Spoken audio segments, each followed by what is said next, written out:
think of them. Like,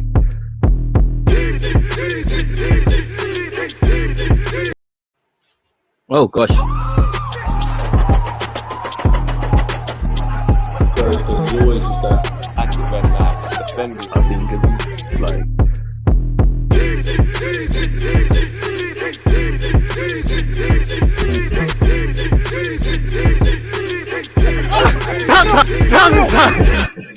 People, Deluded, I'm back again. Thank you very much for tuning back in each and every time. One love to the Twitch gang. I hope you're doing well and safe.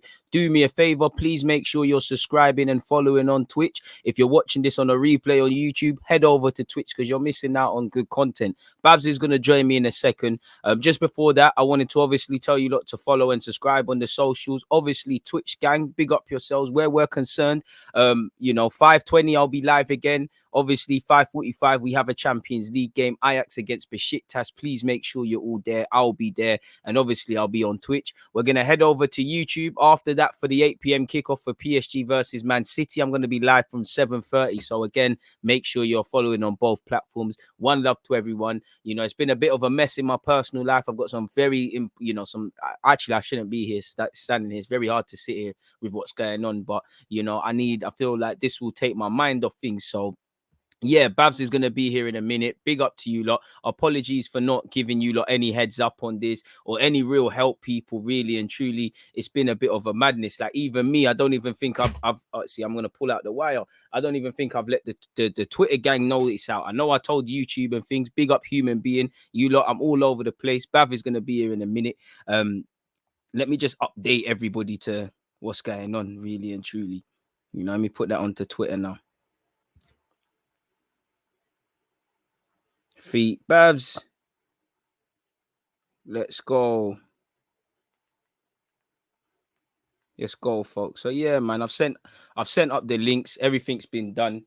It is what it is. You lot always on to me about collaboration. This is what it is, man. So it is what it is, man. Hope you're all doing well and safe.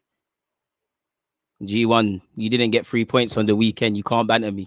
If your boy, hey, put your hand up. If your team got 3 points at the weekend, boy, Arsenal on the way up. Arsenal. Come on. Big up C as well for being in the building. Humans there. Big up Antonio. It's nice to see you lot starting to pour in. Obviously, the big man's here now as well. Yo. You saying? You good? What's up, man? Yeah. Love for doing this because, as you can tell, no worries, we have to be honest in it. We've been trying to do this for a minute, folks, and if it's either me flopping it, he flopping it, communication shit. This one's been a bit of a mess, people. We apologize for not giving you lot the heads up, but again, we picked a good weekend, man. Let's jump straight into it, bro. Again, elephant in the room. Actually, I haven't had you live, so there's a lot of things I could ask you. North London derby, talk to me, man.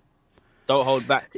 Yeah, look, I was at the game, and like it was a surreal feeling because, the last North London derby I went to, which was the last time fans went to the games, was 2 years ago. So that was a long ass wait for that. And so to go to that game, and the thing is, the goals were right in front of me as well. So I'm seeing the celebrations. Oh, listen, man. Yeah, it was I see your vid that you put up being at the game and that. So it's I was just deep in it after the game. I just sat outside the ground and I was just like, everyone's coming up to me, oh, what are you thinking of the game? And I'm like, you know what, bro? I'm just trying to deep the game right now. I'm just trying to enjoy the moment because it was just a surreal moment, and I've been through so much pain going to the Chelsea game, obviously watching the City game at home as well. To get that moment, I was like, right, there's something here. There's there's a potential here for something to happen.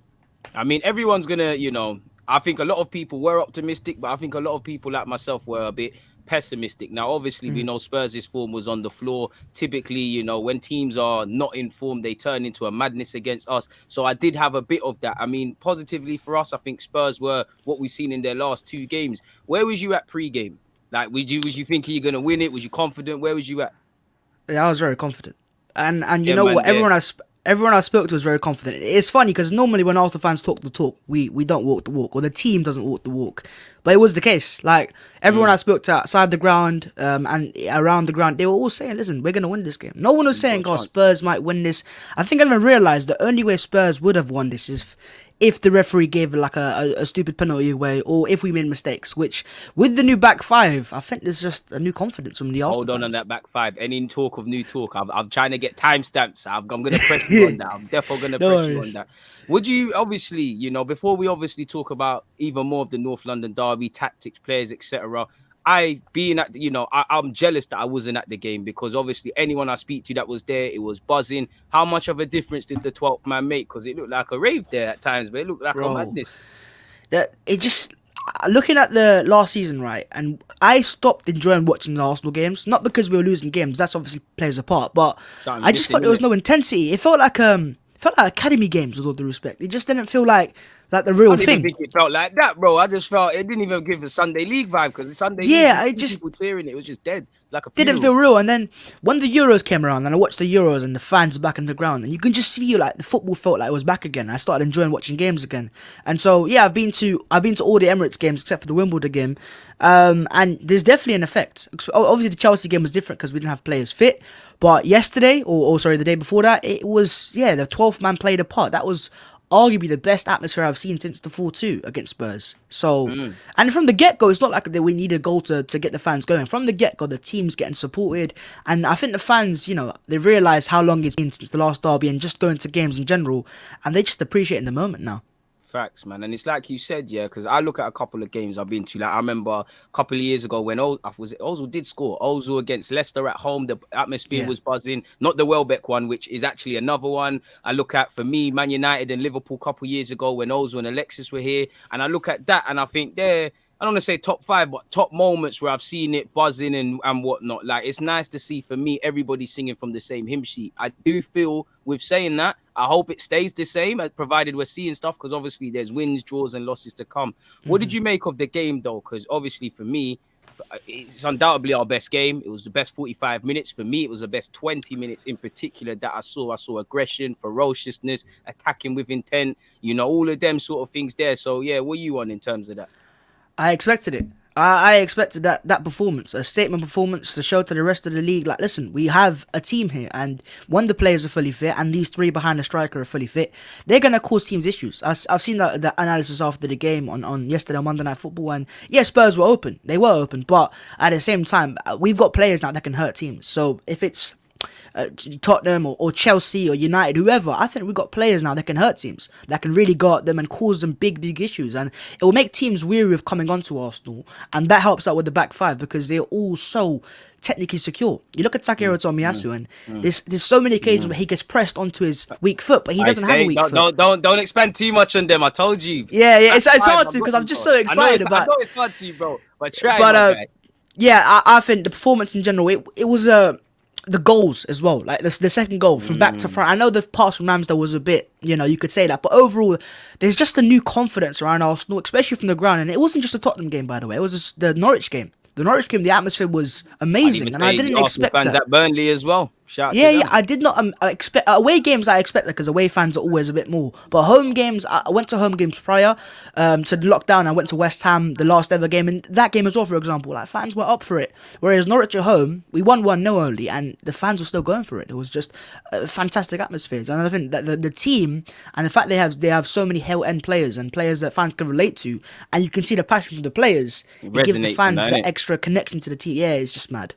I was going to ask you. You said something there. You mentioned attacking and stuff. Now, I know people can say what they want about Aubameyang, Lacazette, and Pepe are not involved, but they're still part of what I'm about to say. You've got Martinelli. You've got all of them.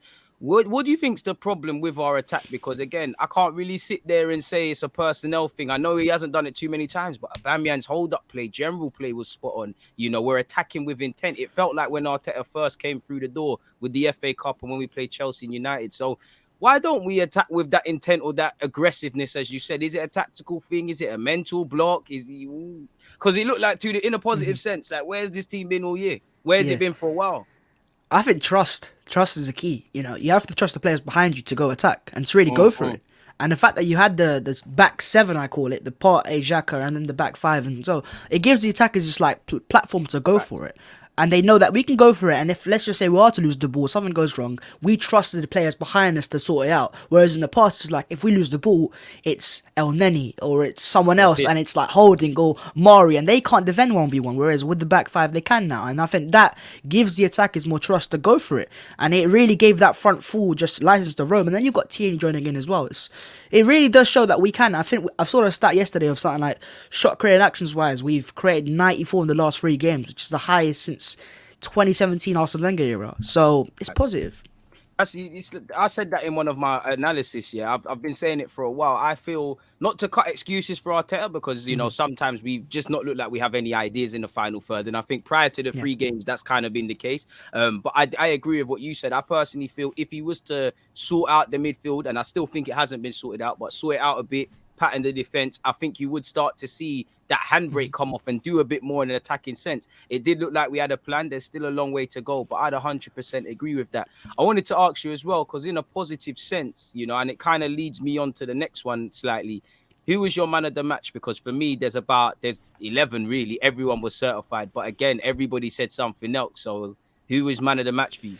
Because I gave it XHAKA purely because, for me, do you know what it is? I think Ramsdale was big. I think Tomiyasu had a big game. I think there was a lot of others, but where it was with XHAKA, I believe in them sort of guys, innit? XHAKA's very hit and miss. I didn't really want him to start in this game. I actually lost a lot of confidence. So, and I think he raised it. He was certified. So for the basis of 100%. I didn't want you to play and you've proved me wrong, I'll give it to him. But I'll give it Tomiyasu probably. The centre-halves were good. Gabriel was good. Tierney back to his best. The Haaland boys, as you said. Aubameyang probably deserves more credit too. So this is why I wanted to ask someone else, man. It's hard. Can I give like 2 or 3 here? Because I don't think I can pick. Like, after you can say them things, but I need one. Yeah, I'll give honourable mentions. But yeah, I think it has to be Smith Rowe. Oh, Saka is hard. But Smith Rowe for me, because watching him play live, it's just the way he runs with the ball. It reminds me of Grealish. It just does. I don't know what it is. He just glides with the ball and he's real pace about him. You know, you see the second goal back. Real pace about him. It's not like he's a slouch. He can really run with the ball and off the ball as well. And there's desire and passion. And obviously, for Aubameyang's goal. Yeah, exactly. That he's got the link up play and he's getting goals and assists now. Thankfully, or now he is at least. So what do you make of that? I'm gonna cut you, but like continue with what you're saying. But there was a lot of talk on Saka and Smith Rowe, productivity, number 10 too early, all of these sort of things. Where you at with that, and what do you think that game meant for them as well? I'm not worried because they're 21 and 20. I don't expect these men to be producing prime, you know, Lionel Messi numbers at these stages. Like you compare him to players like Pepe, who's 26 or so, in his prime years. You expect him to score the goals now. Whereas Saka, I saw a stat. He's got 15 goals and assists in 23 starts as a right winger. So he does get goals and assists when he starts in his natural position. And he's always a lot of changes as well. But I think if you can keep Odegaard, Smith Rowe and Saka fit, they're going to get more goals and assists because they're just so good. And they will get into the right positions. And that's not the issue. It's just the finishing now. And I think with Saka, you're starting to see more and more of it. And Smith Rowe as well. What do you make of Aubameyang's performance? Because for me, I love the goal. I love how he was moving and stuff, but it's like there was a different energy. Like I think in the opening moments, like really and truly, Davinson Sanchez is going nowhere and he's fouled him. But I like that sort of thing. I think being at the ground, they're the sort of things that the fans get on and gas it and continue. So what did you make of Aubameyang, our captain? Because people say he doesn't stand up. Yeah, it was a proper centre forward performance. And do you know what? I'm seeing a player now who wants to play for our club again. I'm seeing a captain for Arsenal now. I'm seeing someone who enjoys playing for Arsenal, playing for the badge. And I think I remember his quotes before the international break of the players need to have a meeting or something. And I think they've had something because it's clear to see like he's kind of, I think he's starting to grow into that leader that we think he was or thought he was, and he's becoming that slowly but surely. I'm not saying he's perfect. There will be games where fans will question him, but at the same time, man, he's a bagsman. He's always going to score goals. But what we're seeing now is the fundamentals of what a striker should be doing: the hold-up play, the pressing from the front, and setting the tone for the young players. He's the leader for these younger players. He is. He's the oldest player or one of the oldest players in his teams. Right. And he's got to look at it now. He's got to forget about, you know, when he was maybe 25 or younger. He's at the age now where he got to look at it and go, these are my young bucks, and I need to make sure these grow up with me. I need to be the older for them, innit? I need to set it. Exactly. Like you said, he needs to show that from them, because the olders set it, like Partey, Odegaard, etc. They were on it. Normally, it's Saka and Smith Rowe. Maybe Tierney's on it. The others aren't on it. So yeah, man, you're right in relation to that, man. And I think we've also got good problems now, because going into the game, people might have said, why is XHAKA playing? Why is Lacazette not playing? Where is Pepe? And I'm pretty sure you've seen it on your YouTube channel and everything. You know, everybody does it now. The one that isn't involved, what's going to happen? Pepe's career is over and Yeah. all of these sort of things. Like, where you at now? Because I feel Arsenal fans, we like to have our cake and eat it. We cry that it's too easy to pick the team, and then there's problems over spots now, and someone has to miss out. There's an issue. Where are you at now with the ones that missed out? I like it. I like it that we have quality off the bench. You know, you want to have quality off the bench. You look at Man City's team, there's plenty of players that don't start. I would start for most of the teams. But if you want to be a serious institution and go for titles, you need to have squad depth. And quality squad, not just your average squad players like Holding and Murray, with all due respect. You know, you want to have proper players that can not only be squad depth, but also push the players in front. Because, like XHAKA, for example, I love XHAKA, but if he was to drop a couple stinkers, let's just say, you got Pepe there. But if you don't have Pepe there, then Saka's got nothing to worry about, and he might slouch off, but he realizes I'm still going to start next week, and I think you need those players to compete with Lacazette, Pepe, Martinelli, all on the bench, and these are players that could easily start for Arsenal. And I want that competition, that elite competition, which is going to help the rest of the Arsenal starters just keep pushing themselves to the next level. Tell them again, man. I think competition is key. There's a fine line between balance and imbalance, and I won't go as far as to say we've got the perfect balance because it's more a case of quality. But yeah, man, I think that's the case. What was I gonna ask you? Where you at with Martin Odegaard? Because for me, I was happy with his signing. I understand why people might have wanted Maddison, but you must have seen it. People talking like he's a dud. People actually turning up their noses to him, and then you see him what he's on against Burnley. When you see him what he's on today, well, you get what I mean, Saturday. The fact that he's 22, he's a leader. He might be young. There's still improvement, but he's a senior player. I love the guy in it. So where are you at? I don't know where you feel with him. No. He's one of my favorite players.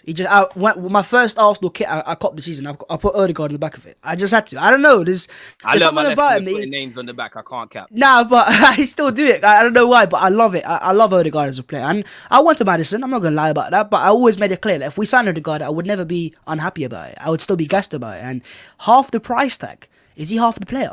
I think he's got a high ceiling. He's got a high ceiling, and if you can add the goals and assists, but it's not just that. It's just his presence being there sometimes, because now you've got other outlets. Before in the past, teams would go right, Saka, Smith Rowe, lock them off. That's it. Now you've got Saka, you got Smith Rowe, you got Odegaard, and you got Tierney bombing on the left-hand side. So you've got different outlets, and teams can't control all of those. So you're always going to have because Odegaard didn't get a goal and assist, but he was a facilitator. He allowed Smith Rowe and Saka to be where they were and get forwards. And for one of the goals. Exactly. He's taking players out of games, and I think you're seeing that. And sometimes fans go, well, do you know what I like about Odegaard? Right, he always works hard. That's the key as well. That in the ground, fans want to see you sprinting and pressing, and sometimes it's unsustainable, but fans still want to see that, and he does that. So even if he doesn't have the best game in the world, he's always still going to work hard. Minimum, you're give it all from him. That's why Arteta signed him, because I've not watched Maddison play, but I'm seeing Leicester fans question him. So that's maybe, as the fan, as I normally am, we're wrong,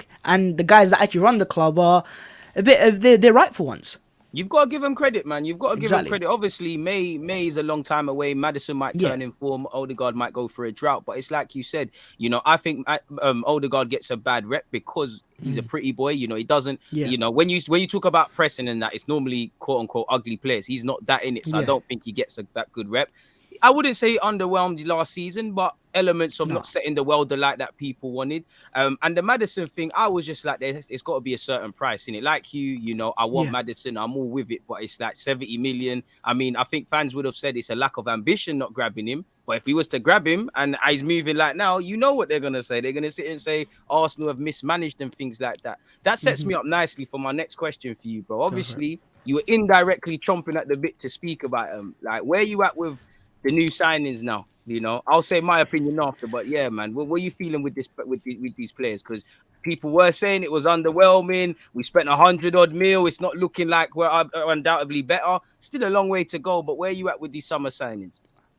I'm excited. I'm gonna say it. I don't care if it comes across as too early, and but I look at the signings and I'm going, end of the window, everyone's given 6 and 5s out of 10. I'm going, seriously. Like 6 and 5s out of 10. We've addressed so many positions now.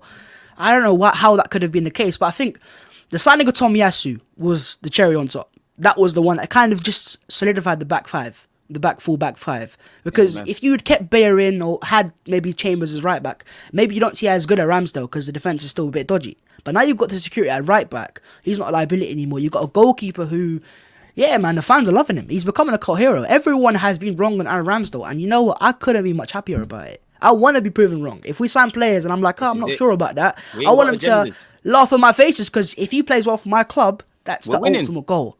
Exactly. And he's coming and everyone loves him. I mean, the fans, and he's always giving it to the crowd. Always turning around, getting the fans up and all that. I love that as well. Serious So, leadership. yeah, leadership. And also, I remember that the save he made where he tipped onto the bar and his first reaction was not to like, oh, hugs and claps and let's Shouting at shake man, hands. switch on and Get shit. up and, you're doing exactly leadership signs. And I think Arsenal have signed likeable players now. And that's a good sign for me. When you've got likeable players, the fans will always be on board with them. Odegaard works hard. Tomiyasu is Tommy now, isn't he?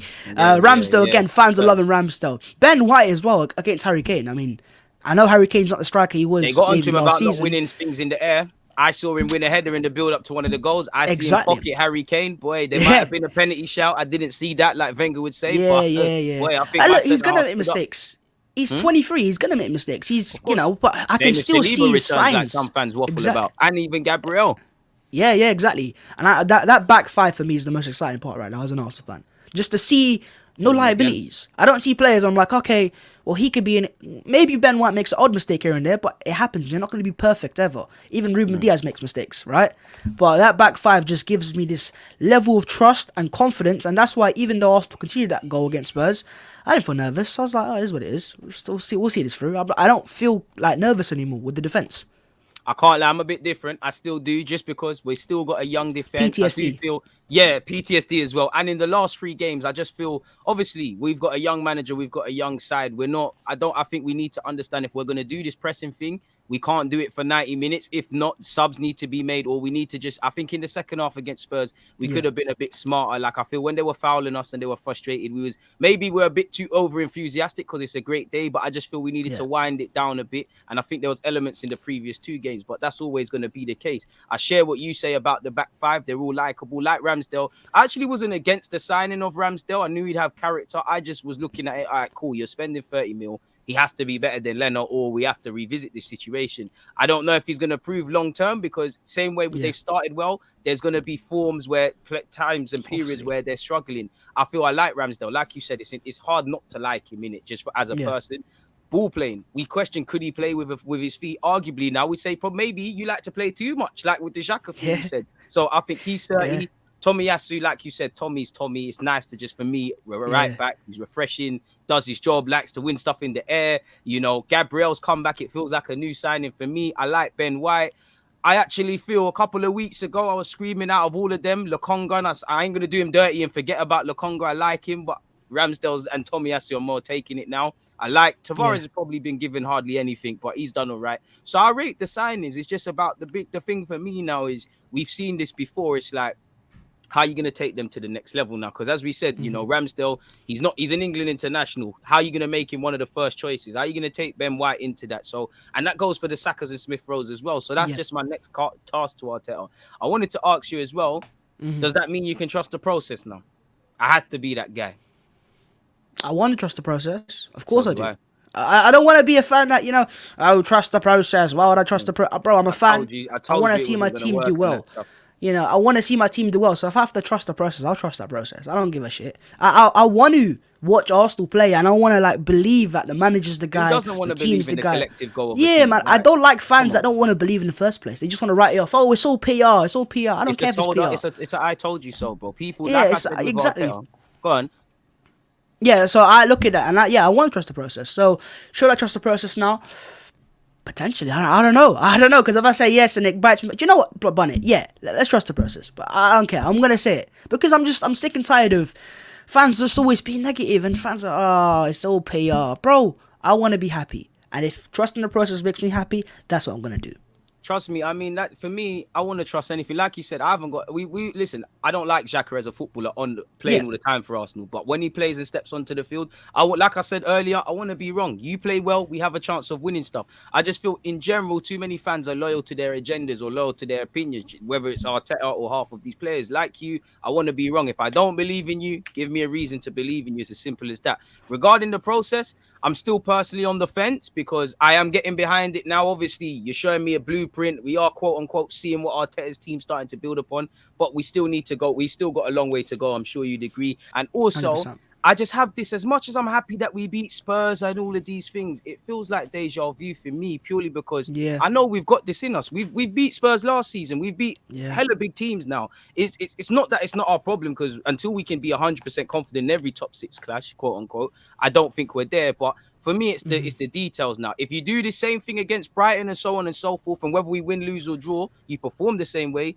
I think we've got half a chance. But it feels a bit deja vu somewhat. I hear that.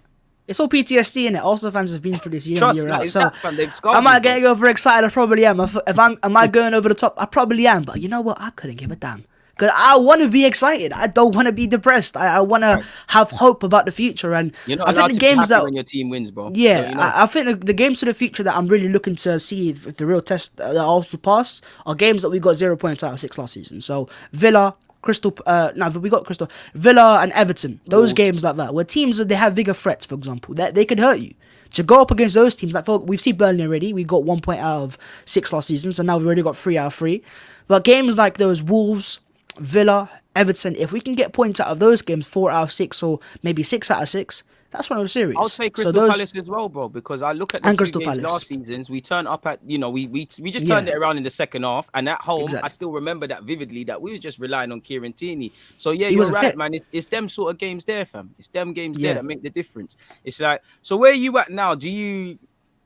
How long do you think this is gonna kick something off, and how long do you keep the team out? Because I'll keep players out the team, because I don't feel Pepe, obviously the squad worked in it, so Pepe won't get back in the team, but I do think he's been dropped unfairly going up to that. I do think Lacazette is unfortunate to not get any minutes. Where are you at with them? Do you bring them back in for Brighton, or do you keep things exactly the same?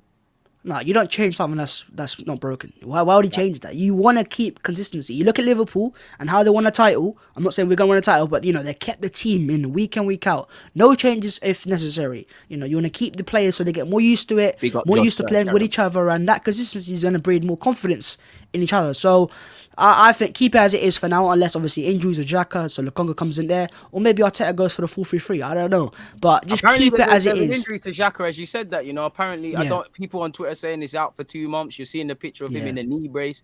Like, what do you make of that as well, man? Is it peak? It could be, because you know what? Forget about XHAKA the player, XHAKA the experience. Because if you have all these young players, to have an experienced pivot of Partey and XHAKA, it helps. It helps because now you've got Lukonga coming in potentially, who's 21, and it just drops the age of the team again. And we've got a young team as it is. We got like an average age of 24 in that game on Sunday, and with XHAKA on the team. Yeah, so we got a team now with Lukonga, and what we're talking 23 years of age in the average or something. That's massive. That's really young for a Premier League team, especially for a team that wants to fight for European places and maybe Champions League if you want to go that far. Fact. It's a really young team, so I hope Lukonga can step up to it, and he definitely can. You can see the quality there. But there are certain parts of his games where I think he can improve on. Defensively, for example, I think he sometimes gets caught ball watching, which happens at his age. So I think that XHAKA injury could, as some fans might not want to admit, it could be, it's going to hurt us. It is going to hurt us for the next 2 months. I mean, without a doubt, like, whatever you say about XHAKA, I think with XHAKA, he's one of them kind of what we're talking about with agendas. He polarizes opinion. You've got what I call XHAKA sexuals, like they kid themselves and delude themselves that he's better than Vieira, and they'll bring up all these heat maps. You've got his haters, where the truth for me is somewhere in the middle. It's like the man is... I don't want to say misunderstood genius, but you can see what he tries to do, whether it's to the level he needs another thing. He does have bad habits, but he does have a lot of good.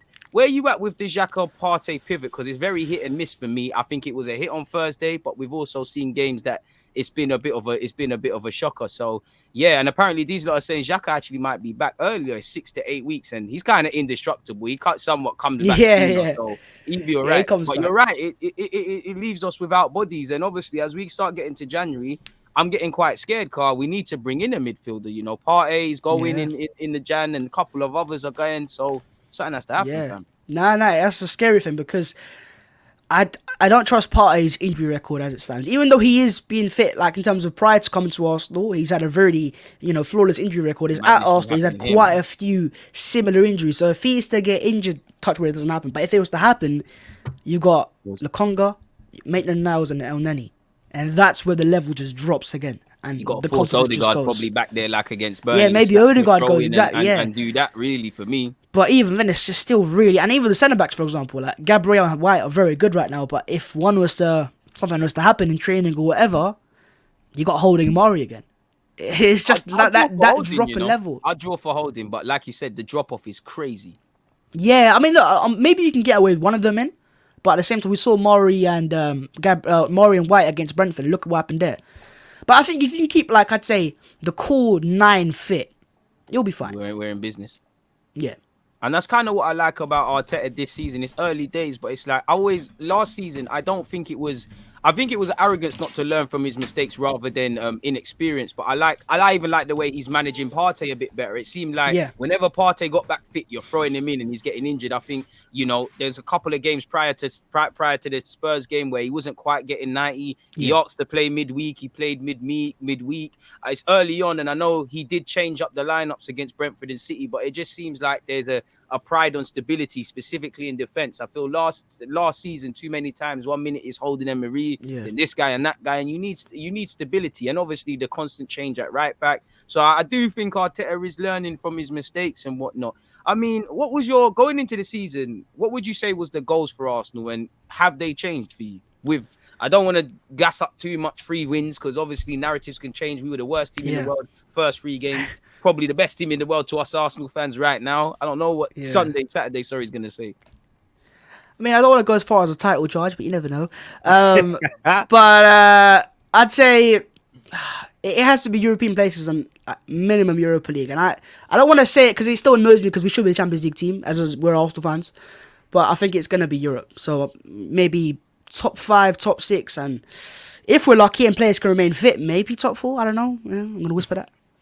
Me personally, like you, I feel that regardless, our ambition should always be top 4. That's what we went out of immediately. Exactly. Like you need to be bagging Europa League. Like you said, I don't really want to say it's a goal, but you need it. I don't think I need to speak or expand on the Conference League. If it happens, it happens. But I don't know, man, because again, it's how we manage the periods. It's not gonna happen. As long as us, and I keep saying this, as long as us starting 10, 11, 9 stay fit for like 35 games of the season, we won't get lower than 6th. It's not gonna happen. I'm confident of that. I want to touch wood, but I am confident of that. I am confident because I look at that 11 and I'm going. November's coming soon, bro. It is coming soon, but injuries are my biggest concern.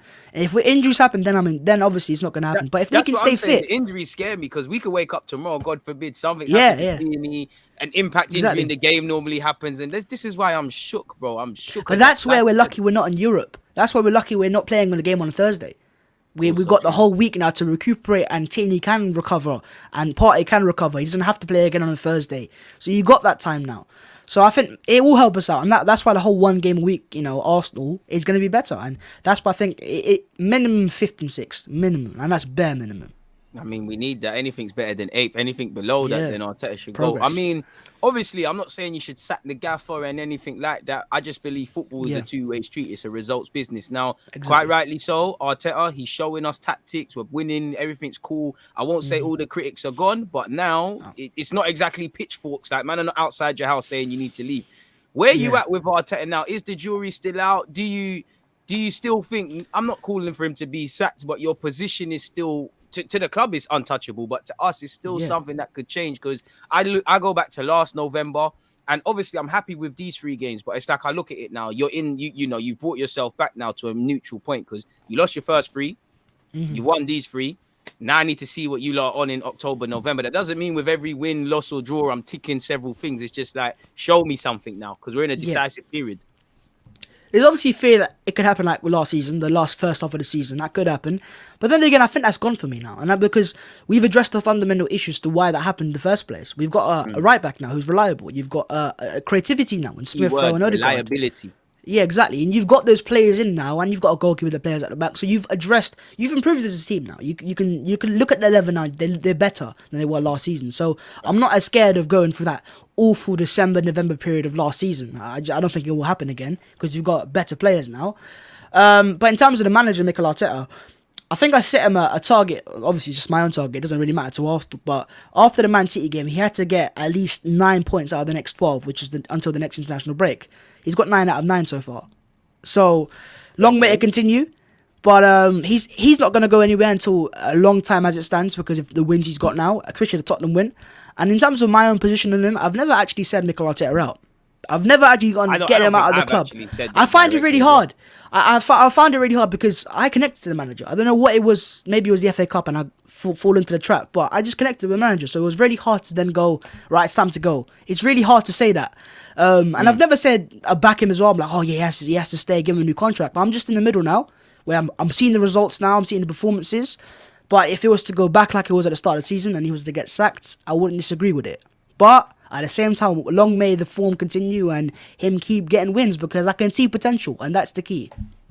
That's the thing with Arteta. It's like there is a lot of propaganda that I don't feel helps him with all, the pep and all these things and the stories. But there is a potential. Like you said, he's a bit of a misunderstood genius. He has won the FA Cup. He does win these big games. So I've actually never said Mikel in or out. I'd have wanted him to step down. And I have, according to results, when he was doing the business, keep your job. When you're moving shaky like you was prior to these 3 games, it's like, well, I'm not really calling for you to be sacked because I don't know for our succession planning. But if you get sacked, I can't say I can criticize the club because it's a results business. And I feel while there was a lot of luxuries he could hide behind, there was a lot of complacency. And, now I'm actually seeing a vibe of what you lot are doing from Monday to Friday and then showing us on a Saturday, Sunday.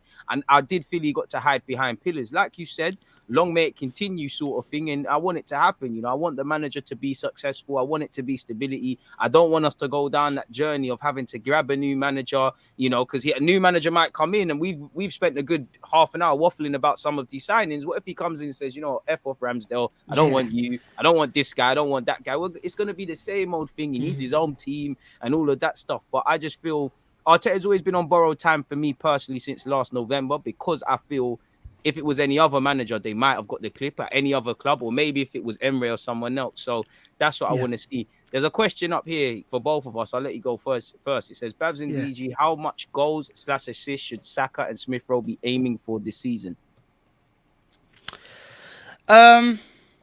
Goals and assists in all comps, I believe. Obviously, let's save them. But I mean, we can't even say all comps. How much have we got? Like, we've got the occasional. Carabao Cup, FA Cup. Yeah, man, our thing is dead, man.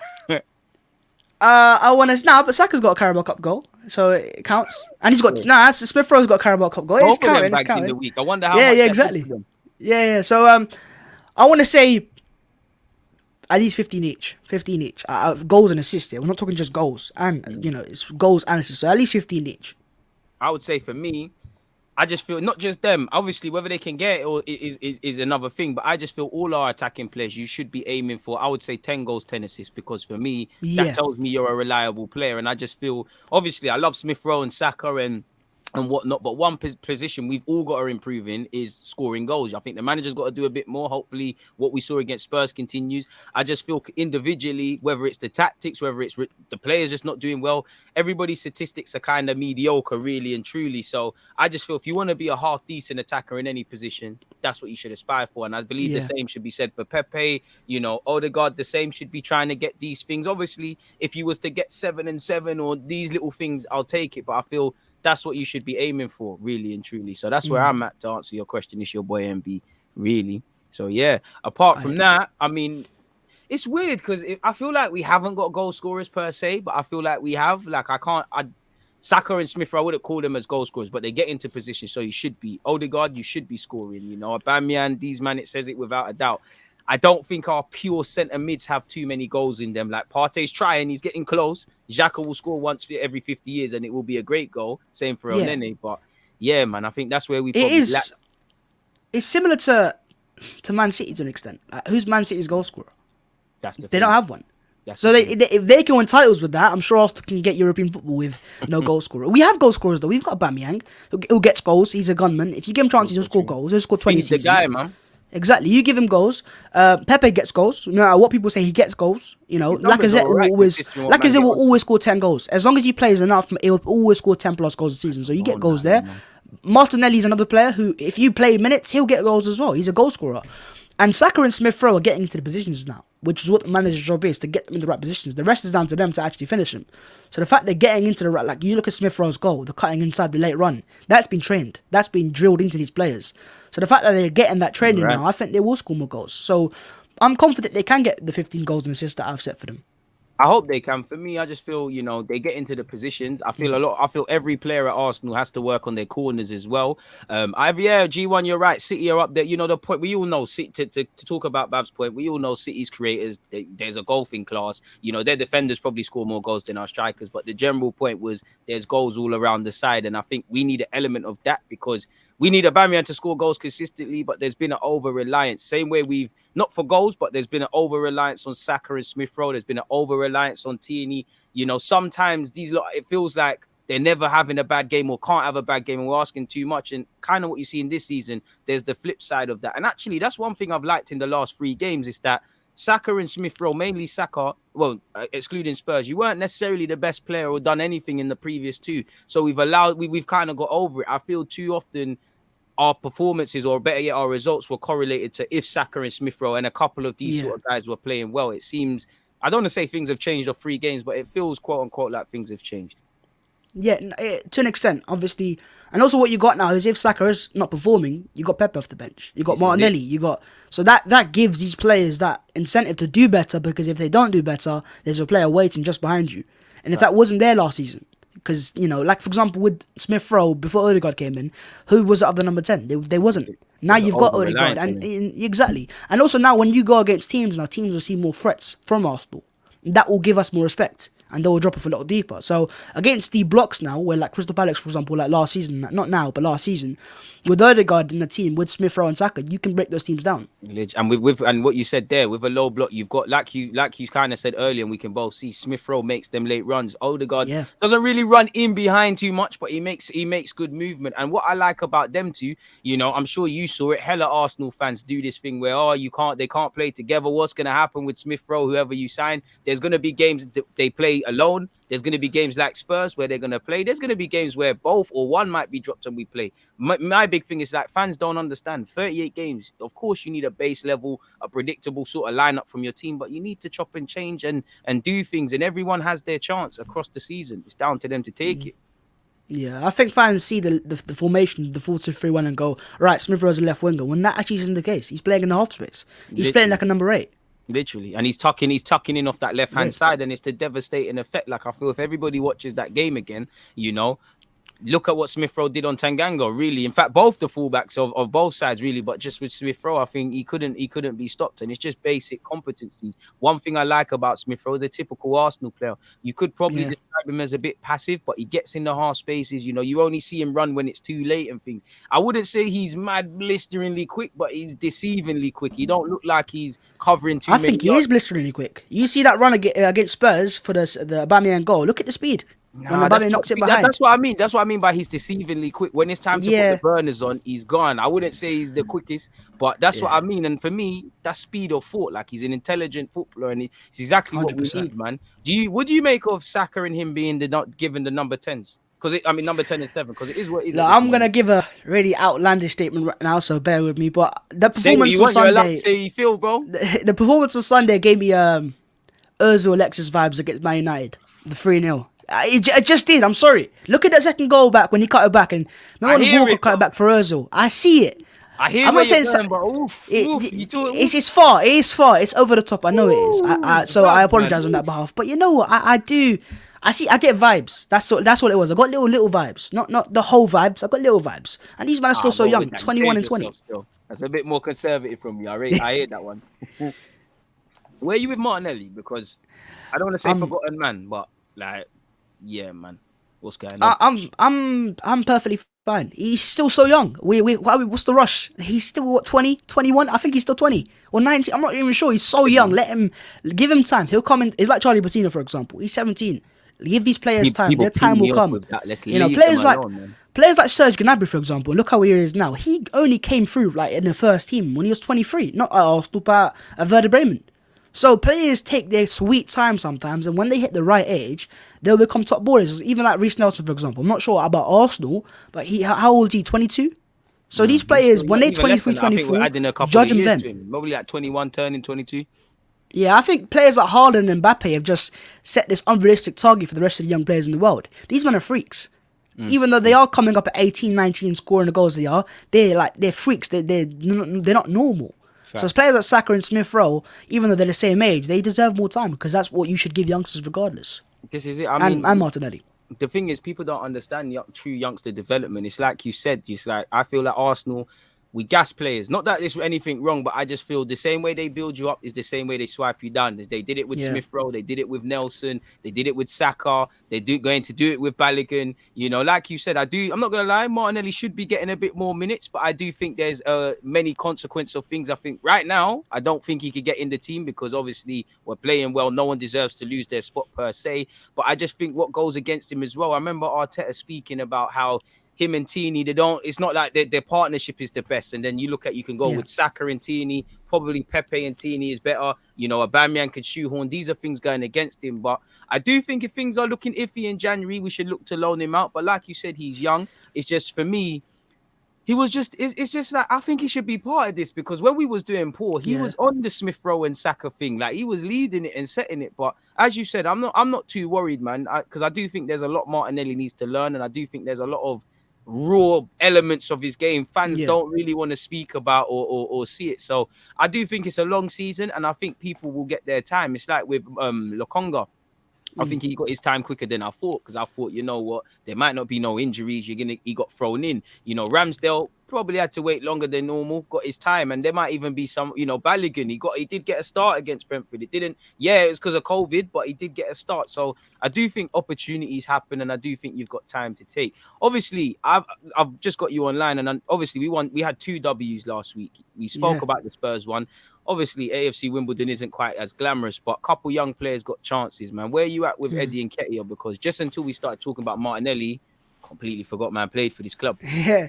I didn't go to the game, so I didn't quite watch the game, you know, live HD streams and that. We had to watch on someone's iPhone stream. On the iPhone streams and that. So I watched highlights, like, obviously. So I've seen the proper highlights, and I see positive signs with Nketiah. I see, you know, a player that's getting better with age. How old is he now? 22 now. So you can see he's getting into the age category where you can start judging properly now. You know, fans were giving him, he's a write-off for 20. What do you mean? He's so young, right? Let him grow into his body. Let him get better and better. And so I'm not saying give him a brand new contract because I still don't think he's Arsenal's future number 9. With all due respect. Do you think we zanged ourselves then if we're not going to give him a new contract? Because obviously, I think we gave him though. We offered him a contract in the summer, and he said no to it.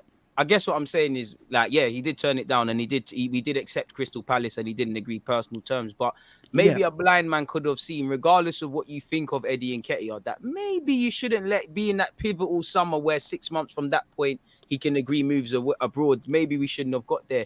Do you get rid in January if there is a case? Because surely he's got to go in Jan.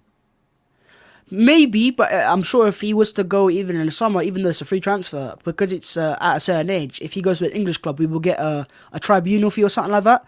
So we still get money for him. It is a bit annoying because he could go for decent money in the market. But I also set a price tag on him, which I thought was, they said £20 million, and they thought he was worth that sort of money. So I think maybe if an offer comes in January, that's good enough, take it. But at the same time, if he is going to a club that's English in the summer, then we're still going to get some sort of fee. So I guess it just is what it is. That's the thing. That's like you said there. That's the thing. Obviously, if he's going to go off to an English team, I'm not one for tribunals, but I would imagine someone that's played numerous games for us, won FA Cup, we might get a decent couple mil. It's not going to be the 20, 15, whatever we want. Obviously, he could go off the thingy. He could go off abroad. And if I'm missing intact with Stuttgart, I'm looking at him. Where are you at with Balogun? Because I think people need to, again, kind of what you've been saying. You've been saying the right things. You know, he's young. People, I just feel in today's day and age, people get gassed on potential. People just see 5-minute clips and think he's a madness. I did think he would get more opportunities, but then I did think he wouldn't because obviously we need, as much as young players need to get chances. He did play the first 2 games, but we've got Aubameyang, we've got Laka, we've got Martinelli, we've got Pepe, we've got a wealth of attacking options. Where are you at with Balogun? Like, what would you do in January if that's a thing? Do you think his time's coming? Do you think it's a loan thing? Where are you at? I'm not worried. Again, he's 21 years of age now, so he's a bit older than, you know, he's not like 19. He's still got time. He's growing into the body as well. He's like he's getting stronger as well. Man. Yeah, exactly. And for me, what it is, he signed a new contract, so I am not worried whatsoever. He's just there now. He's secured now. His future is safe for Arsenal. So, you know, Lacazette will leave at the end of the season, so he's only going to get promoted from that moment on. So I'm not worried for Balogun right now. And if we had European football, he would have played. a lot more minutes, fair enough. But I think Arteta is going to take the Carabao Cup and FA Cup a lot more seriously because it does get Europa League football, if I'm right in saying. So that's why he's maybe not starting as many games as he would in those competitions. And then, I think his time will come again. He's 21, man. He's so young. I don't get this. Get their chances, but this career is mode obsession. You know what I mean? Like, it's that. No, but it's football. Potential is this buzzword. Like if you play debut at 17, if you're not an England international, whatever, by 19 you flopped. It's this potential word. Like you see it in today's day and age. Even us to a degree. You know, we pay fees for what the man is going to be tomorrow, and sometimes it's not always that. You know, sometimes these guys are not always the legends. It's like Ramsdale. A lot of fans are saying Ramsdale is not the guy, and someone put a good stat up of other top keepers now that where they were at 23, and these men were sitting on the bench for teams that are average. So it shows that he plays. Where was Lewandowski at 21? Everyone's got a different journey, man. Players that make a name somehow, somewhere. You have very few players like Mbappe and Haaland and Messi that go from the get-go, but that's just very, very few, and I think that's clouded the view of fans that not every player's got to be like this now. This is it. They think even with Saka, I'd say everybody thinks every young player is going to do the Saka and Greenwood and Foden thing. It's like some are going to do that. Some are going to be like Smith Rowe, which for me, Saka's got a higher ceiling, but Smith Rowe is just down there. You're going to have these Maitland-Nileses, which they're not bad. They might be rotation options, maybe starters, potentially be sold on or whatever. I just think people don't understand. Not everybody is going to be that mad talent, and I get it. Arsenal, we've been deprived of it. We ain't really got them super talents or had them historically, so I understand it, but we just need to calm it down. I just feel in football there's too much of a rush to just throw labels on individuals and things, and it's quite disgraceful. I mean, where are you at with Leno now? Like, obviously it's looking like he's gone. Like, what's your opinions on him in general? I like him. I don't want to hate on him. I'm not saying he's the worst keeper in the world. And in terms of backups, he's actually one of the better ones in the league, right? He just technically, yeah. Right. I just think it is just a thing of his style of keeper might be a bit out of date now. Where when he came through, it maybe wasn't about playing at the back, right? But he is now, and you need to be able to clip balls out wide and play balls, break the lines as a goalkeeper now. So the fact that he can't do that is unfortunate, but his time has come at Arsenal. He's done well for us for the few years, and I'm not going to say he's been awful throughout because some fans want to make him out to be like this bum, which he isn't, right? He's done all right for Arsenal. He's been one of our better players, right? So let's respect him. How many times are we losing like 5-0? Exactly. You're saying he's man of the match, even in his last game. Ideally, I let him go in the summer and to get money in from him as well, which should be a decent fee. But at the same time, if an offer comes in January and he wants to go, I'm not sure if Arsenal will hold him back because it depends on how good the offer is, obviously. But if we let him go, you've got a Conco now. So it's interestingly you said that, bro, because obviously you was at the game. I don't think you saw it, but I was watching and the camera panned over to Hansi Flick and it made me think, what the hell is he here for? Because there's no Havertz, there's no nothing. And then it showed Leno. I was like, oh shit, Leno's on the bench. I bet they have a conversation. Like, you're not going to be first choice for Germany, but is it cliche to think he said, you know what, if you want to get called up, you might need to go play football. I don't think Leno is the sort of guy similar to XHAKA. They're not the guys that want to sit down and just hold the bench. So there is something there.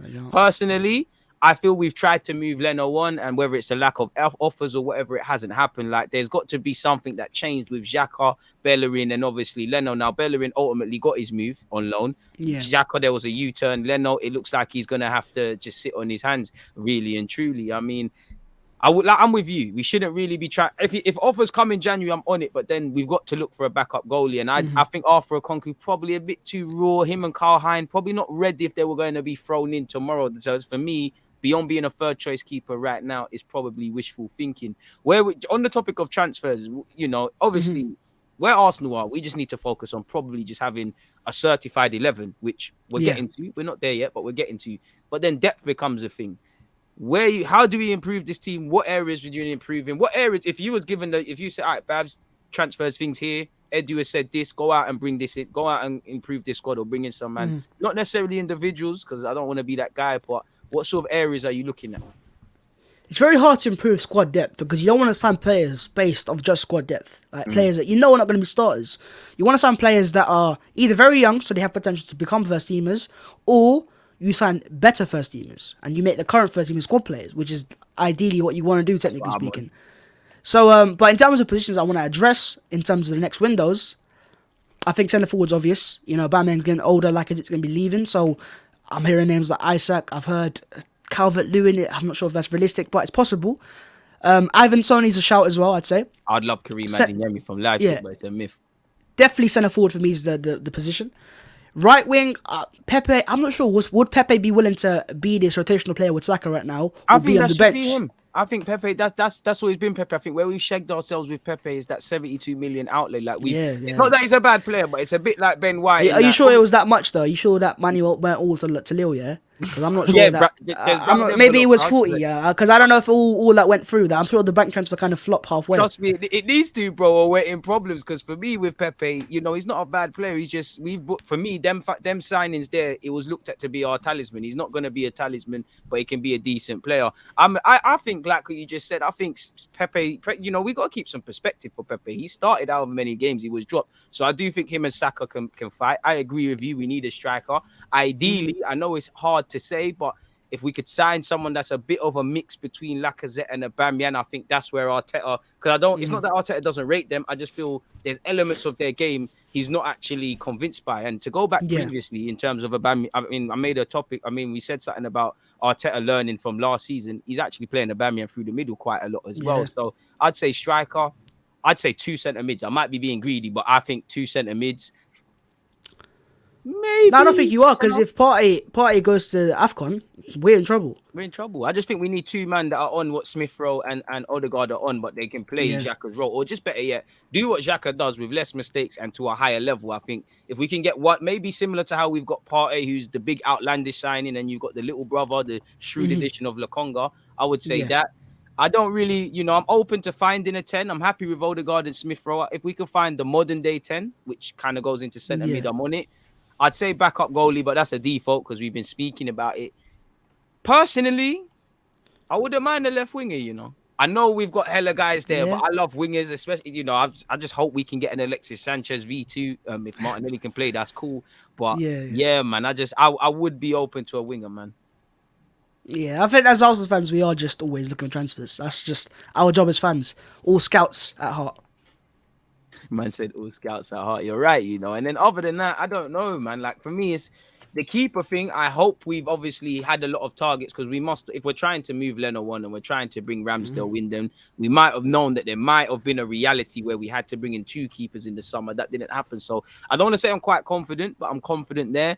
I would look at centre half. Now I hope Saliba comes back in next season and can mix it up, but that's 3 centre halves at best. Ben White, Gabriel, Saliba. Now, obviously, you can't really rely on just 3 centre halves if we're going to be in Europe and them things there. I don't mind Holding, but he's clearly not Neville's. The same goes with Chambers. So if we could get, like how we brought in Marie and he's 26, a bit of a shrewd addition. If we could get someone of that ilk, someone that could fill in, but obviously better, then I would go out and do that. I don't think we need to shell out some mad fee on a centre half now. We spent over 100 million on stuff.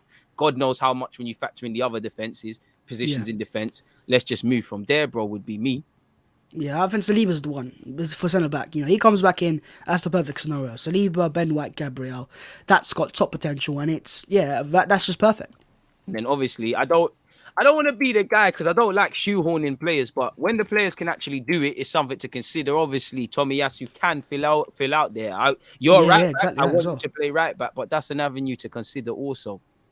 Yeah, exactly. Tomiyasu as well. Chambers can play centre back as well. So we've got quite a few centre backs that can play in a lot of positions. But who are you selling? Like, obviously, if you had the opportunity or the keys, January to summer, you could sell some man in January. You don't have to, but like, what are the guys that you're thinking of chopping block, or you might have to? Not that they don't have to be bad players, but it's like, all right, cool, squad rebuilding and whatnot. Who are you kind of got your eyes and ears on? Like, you might not be here if I had my way. Players that I'd let go in the next 2 windows. I think Leno's one. He's gonna go. He has to go. His contract expiring. Right back. I think Chambers' contract expiring as well. I don't mind him as a player. So if he stays, he stays. But then if he stays, then Cedric has to go. Because you can't have like Cedric, Maitland, now Chambers always like... Yeah, it's too many. Left back, obviously Kolasinac has to go. I don't know why he's still in the first place. Centre back... I forgot he was here until you said that. Yeah, centre back, you look at Holding as a player who... I don't mind being at Arsenal. I don't mind him being a squad player and him for the homegrown quota, right?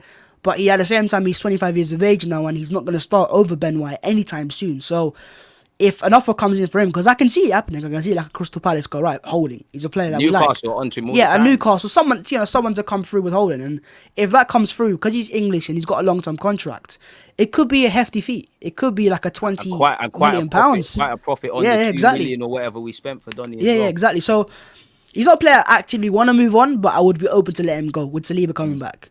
And then midfield, I think, as much as XHAKA is important to this current team, I'm still not convinced his long-term features at Arsenal, because I'm sure Arteta wants to move into the 4-3-3. You can see it against Burnley and Norwich. So I think XHAKA, he holds us back in that, aspect, because he can't play in that formation whatsoever. So I think XHAKA's a player who, if an offer comes in, which I expect, by the way, from Roma again, I think he can go as well, and he can get more of a 6-8 type of player who can play both positions. And then in terms of the rest of the players, forward line, Pepe is a sticky one because I like Pepe. I've actually got him on the back of this shirt, so it's a sticky one. So I don't know, man. But if an offer comes in, I'm hearing names like Serge Gnabry, that has 1 year left on his contract. This is just me being, a career mode expert. But there's a lot of players I'm open to offers for, but not players. And there's quite a few I'm actively open to sell. But a lot of players I'm just open to offers for. If they come in, they can go. I don't know. I asked you that because I wanted to give myself time to think. I think like you kind of done the tiers. I think actively trying to sell goes without saying. Kolasinac, I would say Leno because you don't want to be here. I mean, the Bellerins and the guys that are on loan, then it's clear that these guys need to be moved on. I'd like Torreira, but they're clearly not part of it. Guendouzi's still an Arsenal player. Huh? Guendouzi's still an Arsenal player, technically. This is it. I mean, I wanted it's to only come an option back, to buy. I mean, I want him to come back, but I'm one of them ones now. Like, it's if you're out now, Arteta's abundantly made it clear that you're not part of this thing. Obviously, if you're Miguel Aziz, you're on loan trying to develop and do your thing. But the Torreiras, these guys, we've tried to move you on permanently. Maybe someone don't want you. So actively trying to sell. I probably would let Lacazette run down his deal, but I would say Lacazette, El Nene, Kolasinac, probably Chambers. I don't know. Cedric, so I'll save Chambers. Anyone that I've forgotten about that's a squad player, throw them in now. Open to offers, as you said. I actually like Holding. I don't think he's terrible. I don't think he's amazing. I understand a lot of frustrations, but I think, like you said, squad player, English. I do like his leadership qualities, particularly when he plays with Saka. So you could be there, but 25 million, I'm on it. The same logic with Chambers. You're not going to get quite as much, but Chambers allowed to leave. Who else is there around the squad? I'm open to offers for. Who else am I open to offers for? XHAKA, without a doubt. Like you said, I think we missed a trick, really not significantly improving our midfield, shifting away from that reliance on him. I'm trying to think, is there anyone unpopular I would move on? Like, I don't think there is, I don't think there's one player that I look at. A lot of new signings there. A lot of new signings there. Yeah, we've got a lot of new signings with players we've signed over the last 2 windows. So last 4 windows. Turnover. It's really hard to just exactly. Like, look at the team this year compared to Emery's Arsenal, like in the Europa League final, it's completely different. I mean, if you look at that team, you had Czech and goal, you had Monreal, Koscielny, Socrates, Maitland-Niles at the right wing back. I'm not trying to go back for the whole lineup, but Torreira and Guendouzi are starting as well. Yeah, there's a lot of players there. So there's a lot of turnover the last 2 years. Ozil as well. Ozil as well. Quite a few players in and out, innit? Jesus. Yeah. That's why fans keep saying change, but we are getting change, technically speaking, in their eyes at least. I mean, you're right. There technically is change. You can't really get onto them. And I mean, to be fair, Edu and Arteta did say when the squad's fully fit, judge us. So far, so good. Hopefully it continues. So obviously, last question. Where you at for Brighton? What do you expect from Brighton? What's your predictions for Brighton? Where do we go from that Brighton result? Like, what we're entering a new month. Like, as good as it was beating Spurs, that happened on the weekend. Monday morning is irrelevant. We need to get back on the boat. So, new month, new business. Where you at? I think what it is with Brighton, I'm actually more scared of Brighton than Tottenham. Trust me. That's how mad it is now. Because Tottenham are that bad, one side, but also Brighton are that good. So, but at the same time, we did deal with them twice last season. So, make of that what you will. You know what I mean? 6 points out of 6. Ready for us, man. Basuma's ready. No, he is ready for us, but you didn't want to buy me? Say nothing. I want to see Gabriel and White up against Mope. He's a tricky little striker. And Welbeck. Welbeck needs respect as well, because Welbeck can cause issues. He's a really, Tommy Atkins is Welbeck. You're up against a proper centre forward now, isn't he? If he's fit, obviously. Kossar and them sort of man as well. Yeah. But with Basuma, I'm not sure if he's fit. I saw a report today that he might miss the game. If he misses the game, it has to be an Arsenal win. I mean, I don't advocate him being injured, but please just miss that game. Yeah. So I'm still gonna go for a win. Let's just keep it going. I'm gonna go 2-0 Arsenal. I'm shook, man. Like you said, informed team. I'm sure if I was Brighton, I'd be there going, you know what, Arsenal might be feeling they're better than what they are. Let's go and ruin their day. Obviously, like you just said, we done the double over them, so I would want to put that right. I'm a bit shook, man. Graham Potter, they want to give accountability. Mupé hates us. I'm scared, man. Evening fixture away from home. When we had that against Brentford, we looked a bit shaky. So hopefully we can stand up to be counted. Against Burnley, we did well against the away fans. So I share what you feel. I feel Brighton are a good side. They play good football. Graham Potter's got them overperforming. For me, I'm more confident beating Spurs because I was, not that you can look at what's not in front of you, but I just feel you beat Spurs to go with the wins. You've got a bit of momentum because we've got a tough period. We've got these lot, Palace, Leicester, hella tough games. So yeah. I'm going to go 2-1 Arsenal. I might even say 1-1, you know. I'm going to go 2-1 Arsenal. Hopefully we can win. I don't think it's going to be easy. I think it's going to be a shaky little 2-1 result. You made an interesting point as well. There's a new look defense with ours. And to be honest, Ben White's there. They know Ben White better than probably he knows himself. Yeah. Go and ask questions of the man. So it's going to be an interesting run, bro. I'll go 2-1 Arsenal, man. I'm going to back my team. But yeah, you know, man. You look at Brighton's team, though, right? And you look at their defense. There's a real lack of pace there. Real lack of pace. So let's you look at Saka, Smith Rowe. You know, you're saying about Ben White. You look at their defenders. Dunk's a good defender, but 1v1 up against Odegaard and Smith Rowe. I mean, I fancy our players. Remember last season, Saka just burst through Dan Burn and left him. That's what we got looking. We got a pacey front four now, and that is why I'm a lot more confident as well because these players are technically secure. They can cause you issues and make good runs as well. Bro, they're a tough unit, and plus they are. But we have game nice management players on us, though, man. Like we've got a bit of ignorance, and I'll be lying to you if I'm happy we won our 3 games. I am cherry picking, but I did feel without emotion. Spurs game second half could have been a bit cleaner, you know. Norwich was extremely one-sided, but if Cedric and Gabriel don't make them blocks, it could be different. You know, the penalty against Burnley, if they get it, it's a different game. I just feel Brighton they're very street smart. And like you saw yesterday, like they keep going to the end, and at some point we're going to be made to pay for these moments where we switch off. I hear you, you know, you're right about the pace. But then I just think their game management and their street smartness, what they might lack for in youthful exuberance, they might make up for in street smartness. So I'm saying they struggled last night. I don't know. We say they struggled last night. Yeah, I watched the game. They struggled. Yeah. I know they got the point eventually. So, and it was a mistake. It wasn't just they were working to the end. It was a real mistake. So, and we're better than Crystal Palace. So we should be. Forget about what they are and respect to them all do with Graham Potter. But we should beat these. Let's not hide it. Man are talking bossy. I like it. I'll be keen to. Yeah, man. Do you know what? You're gassing me. I'm gonna be a bit more confident in the 2-1, man. I would like a clean sheet. I just feel we ain't really playing like a clean sheet side, so there's a lot more to come. I don't think it'll be that perfect. I just really again PTSD, bro. Really and truly, as you said PTSD. At the start. So I don't know, man. I'm gonna sit on the fence with the 2-1. I'm gonna say goal scorers: Bamian, Pepe off the bench. He needs a bit of love. So man, I'll go with that, man. What is I gonna say? You got any content coming today? Let them know. If I can't imagine anyone doesn't know about your channel and stuff.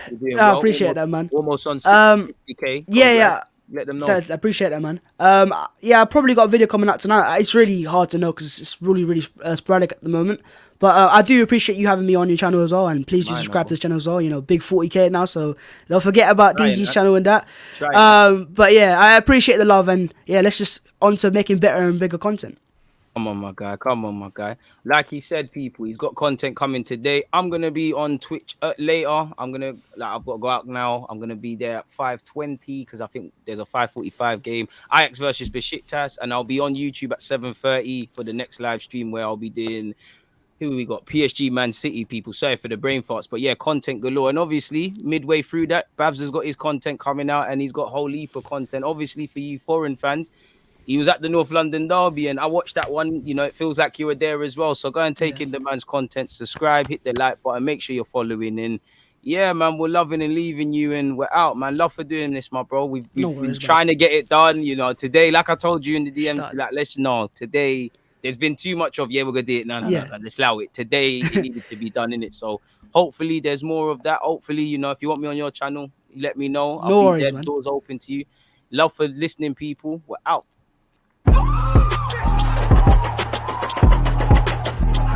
There's always just that active red flag defenders. I think it's like